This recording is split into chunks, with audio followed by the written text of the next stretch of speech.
आज फिर मेरी अलमारी को किसी ने उलट पलट कर के रख दिया है। सुबह उठते ही हानिया की नज़र अपनी अलमारी में पड़ी तो आंखें मिलते हुए अम्मी को पुकारने लगी, अम्मी अम्मी जल्दी से आएं। हानिया बेटी, क्या हुआ, क्यों चीख रही हो? अम्मी जान, मेरी अलमारी का हाल देखें क्या हुआ है। इसमें इतना चीखने की क्या बात है, नाश्ता करके ठीक कर लेना। लेकिन अम्मी, ये कौन करता है? मेरी चॉकलेट और चपस भी गायब है जो मैंने छुपा कर रखी थी।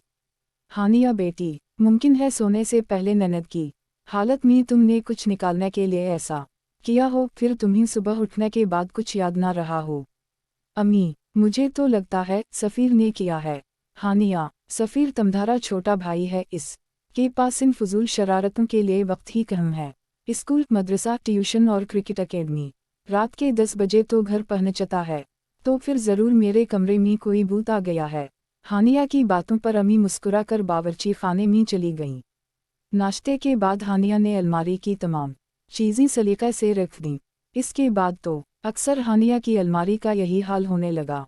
अब तो अम्मी जान भी कुछ परेशान सी हो गईं। हानिया ने रोती सूरत बनाकर कहा, अम्मी, मुझे तो लगता है इस अलमारी में ज़रूर कोई भूत है।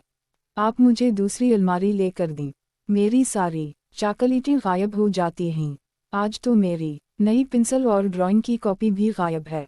हानिया की अम्मी ने कुछ सोचकर इस भूत को पकड़ने की ठान ली थी। सफ़ीर 10 बजे घर में दाखिल हुआ तो अम्मी ने कहा, सफ़ीर बेटे, खाना गरम कर रही हूँ, जल्दी से मुंह धोकर आ जाओ। हानिया आपी ने आज खाना जल्दी खा लिया है और वो बेखबर सो रही है। सफ़ीर अच्छा कहते हुए अपने कमरे में गया। खाने के थोड़ी देर बाद वो चुपके से हानिया के कमरे में दाखिल हुआ। हानिया गहरी नींद सो रही थी।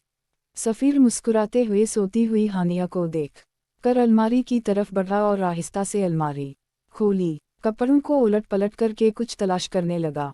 साथ ही ज़ेर लब कहता जा रहा था, आपी की बची सारी चीज़ें खा लीं, कुछ भी नहीं रखा। फिर मुस्कुराया, मिल गया, वाह मज़ेदार निम्को।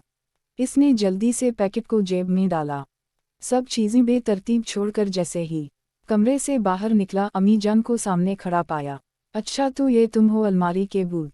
सफ़ीर, कितनी बुरी बात है, मैंने तुम्हें इतना मसरूफ़ रखा है ताकि बुरी सोबत से बचे रहो, लेकिन तुम बहन को तंग करने से बाज नहीं आते। सफ़ीर ने शर्मिंदा होते हुए कहा, मुआफ़ कर दें अम्मी जान, मैं आइंदा नहीं करूँगा। मैं हानिया आपी से भी माज़रत कर लूँगा। हानिया से कुछ मत कहिएगा। हानिया ने सुबह उठकर अपनी अलमारी की ये हालत देखी तो फिर चीखने लगी। अम्मी आईं और हानिया को इस हाल में देखकर मुस्कुरा दी। हानिया बेटी, आज के बाद ऐसा कभी नहीं होगा। हानिया बोली, सच अम्मी जान, आपने भूत कर पकड़ लिया किया। हम कलमी ने और तुम्हारे बहादुर भाई ने मिलकर भूत पकड़ लिया। भूत बड़ा शर्मिंदा था और इसने कहा है कि आइंदा हानिया की अलमारी की तरफ नज़र उठाकर नहीं देखूंगा और दोनों कान पकड़कर तौबा भी कर ली है। हानिया ने सफ़ीर को घोरा तो अम्मी ने सफ़ीर से कहा, सफ़ीर, रात को भूत ने किया कहा। सफ़ीर ने अपने दोनों कान पकड़ते हुए कहा, भूत ने कहा था कि आइंदा कभी हानिया आपी को तंग नहीं करूंगा, और हम भूत ने ये भी वापस कर दिया है। ये कहते हुए इसने जेब से निम्को का पैकेट निकाल कर हानिया की तरफ